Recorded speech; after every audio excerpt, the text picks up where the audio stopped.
दोस्तों नमस्कार, स्वागत है आप सभी का एजुकेशन मंत्रा में। दोस्तों योगी सरकार ने एक बहुत बड़ा फैसला लिया है और इस पर हम चर्चा करेंगे। एडेड जूनियर शिक्षक भर्ती प्रक्रिया क्यों अटकी हुई है, 7000 एलटी ग्रेड शिक्षक भर्ती विज्ञापन, 6800 आरक्षण सूची में एक नया मोड़ आ रहा है। ये 6800 नहीं 69,000 में 19,000 पदों पर गड़बड़ी बताई जा रही है। हिजाब मामले में जज एकमत नहीं है। सुप्रीम कोर्ट से हिजाब मामले में लगातार सुनवाई जारी है।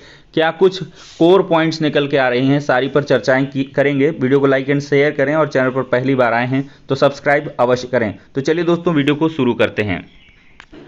दोस्तों देखा जाए तो एडेड जूनियर शिक्षक भर्ती प्रक्रिया काफ़ी लंबी होती चली जा रही है। अशासकीय सहायता प्राप्त एडेड जूनियर शिक्षक भर्ती लगभग साल भर से परीक्षा और परिणाम फिर संशोधित परिणाम तक ही अटकी है। 17 अक्टूबर 2021 को कराई गई परीक्षा के 16 नवंबर 2021 को घोषित परिणाम में कई विसंगतियां मिली। शासन के निर्देश पर 6 सितंबर 2022 को संशोधित जो परीक्षा परिणाम है वो जारी किया गया। उसके बाद भर्ती प्रक्रिया पूरी करने की कोई जानकारी नहीं दिए जाने पर परीक्षा में सफल अभ्यर्थी शिक्षा निदेशालय में धरने पर बैठ गए हैं। 3 दिन से धरना दे रहे अभ्यर्थियों की मांग है कि भर्ती प्रक्रिया के संबंध में आदेश जारी किया जाए।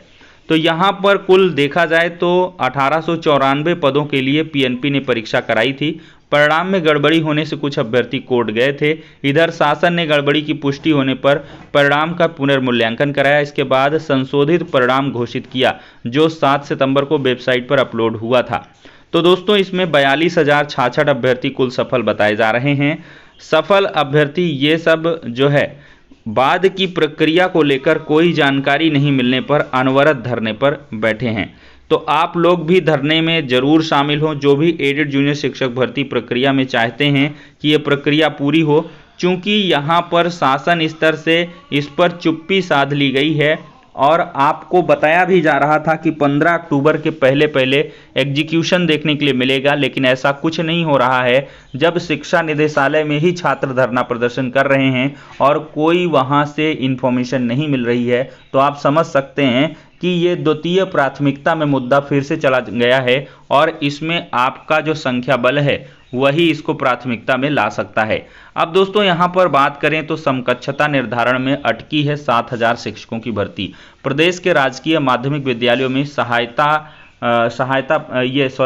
अध्यापक एलटी और प्रवक्ता संवर्ग में 7000 से ज़्यादा रिक्त पदों पर भर्ती समकक्षता के विवाद के चलते अटक गई है। माध्यमिक शिक्षा विभाग की ओर से भर्ती के लिए अधियाचन लोक सेवा आयोग को भेजा गया, लेकिन आयोग ने समकक्षता निर्धारण में अंतर होने से भर्ती विज्ञापन अब तक जारी नहीं किया। निदेशालय ने इस मामले में गठित समिति की रिपोर्ट के आधार पर शासन से गाइडलाइन मांगी है ताकि आयोग को स्पष्ट किया जाए। इसी अड़चन के कारण वर्ष 2018 के एलटी अंग्रेजी भाषा के चयनित अभ्यर्थी लोक सेवा आयोग माध्यमिक शिक्षा निदेशक लखनऊ, अपर शिक्षा निदेशक राजकीय प्रयागराज के कार्यालय में टहलते रहे। उत्तर प्रदेश लोक सेवा आयोग ने गजेंद्र सिंह बुंदेला, वत्सला जायसवाल, सुमन सहित करीब 20 अभ्यर्थियों का चयन इलाहाबाद विश्वविद्यालय द्वारा अंग्रेजी भाषा को अंग्रेजी साहित्य के समकक्ष मानने पर किया था, लेकिन निदेशालय ने माध्यमिक शिक्षा एक्ट में अंग्रेजी भाषा को अंग्रेजी साहित्य के समकक्ष नहीं मानने पर नियुक्ति नहीं दी। उप शिक्षा निदेशक राजकीय MP सिंह के मुताबिक उन विश्वविद्यालयों से भी MA MSc में समकक्षता पर स्पष्ट राय मांगी गई है ताकि स्थिति स्पष्ट की जा सके। प्रयास किया जा रहा है कि भर्ती प्रक्रिया जल्द शुरू की जाए।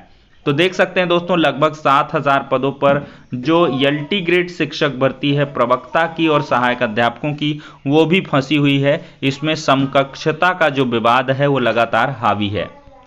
अब दोस्तों हम बात कर लेते हैं 69,000 शिक्षक भर्ती में। कल की डेट में 13156 मामले में सुनवाई हुई और देर रात मैंने वीडियो भी बनाकर के जानकारी दी थी। वकील का दावा है 6800 नहीं 19,000 सीटों पर घोटाला हुआ है। जज ने कहा है कि नौकरी दीजिए वरना हमें फैसला करना होगा। तो दीपावली से पहले 19,000 अभ्यर्थियों को मिल सकता है न्याय। 69,000 शिक्षक भर्ती आरक्षण घोटाले मामले में गुरुवार को हाईकोर्ट की सिंगल बेंच में बहस हुई। अभ्यर्थियों की तरफ से जस्टिस सुदीप ने यहाँ पर जो है पंकज भाटिया जी के सामने अपना पक्ष रखा। वहीं सरकार की तरफ से आए वकील संजय भसीन सिर्फ बैठे रहे, उन्होंने सरकार का कोई पक्ष नहीं रखा। वकील का दावा है 27% नहीं बल्कि 3.80 परसेंट मिला आरक्षण। बहस के दौरान सुदीप सेठ ने जस्टिस भाटिया से कहा, इस भर्ती में ओबीसी वर्ग को 27% नहीं बल्कि 3.8% आरक्षण दिया गया है। एससी वर्ग को 21% की जगह 16.2% मिला है। इस तरह से देखा जाए तो इस भर्ती में कुल 19,000 सीटों पर घोटाला किया गया है। सुदीप ने कहा है कि हर भर्ती में एक मूल चयन सूची होती है और लेकिन इस भर्ती में यह सूची न बनाकर जिला आवंटन सूची बनाकर भर्ती प्रक्रिया को पूरा किया गया। इससे अभ्यर्थियों के गुणांक, कैटेगरी और सब कैटेगरी को छुपा लिया गया है। बेसिक शिक्षा नियमावली 1981 और आरक्षण नियमावली 1994 का सीधा उल्लंघन है। कोर्ट में तकरीबन 25 मिनट तक बहस चली। पीड़ित पक्ष की तरफ से वकील ने कहा, सरकार भी मानती है कि इस भर्ती में आरक्षण का घोटाला हुआ है, इसलिए वो 6800 पद देकर निपटारा करना चाह रही है, लेकिन यह घोटाला तो 19,000 सीट का है। सरकारी वकील संजय भसीन के पास कोर्ट के सामने कोई जवाब नहीं था।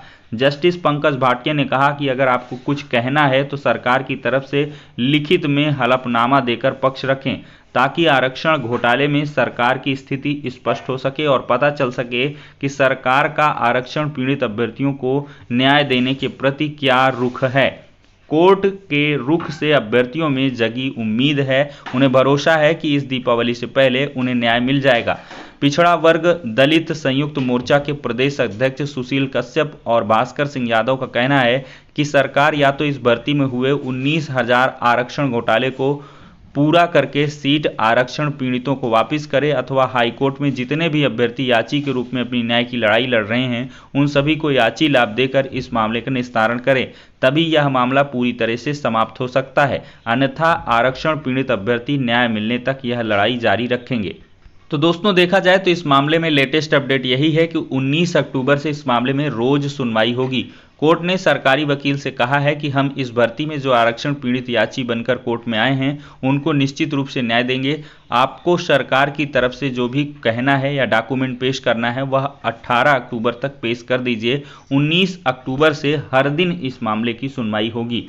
तो दोस्तों कल ही मैंने बताया था कि यह मामला अब बहुत जल्द कंक्लूड होने वाला है और सरकार बुरी तरीके से इसमें फंसती हुई नजर आ रही है। सारी स्थितियों को यहां पर स्पष्ट करना होगा कि आखिरकार कितने पदों पर यहां पर गड़बड़झाला हुआ है और उन पदों को आरक्षण पीड़ितों को देना होगा। दोस्तों सुप्रीम कोर्ट में 2 सदस्यीय पीठ ने मामला मुख्य न्यायाधीश को भेज दिया है। हिजाब रोकने पर जज एक राय नहीं है। 10 दिन तक सुप्रीम कोर्ट में हिजाब मामले में बहस हुई है।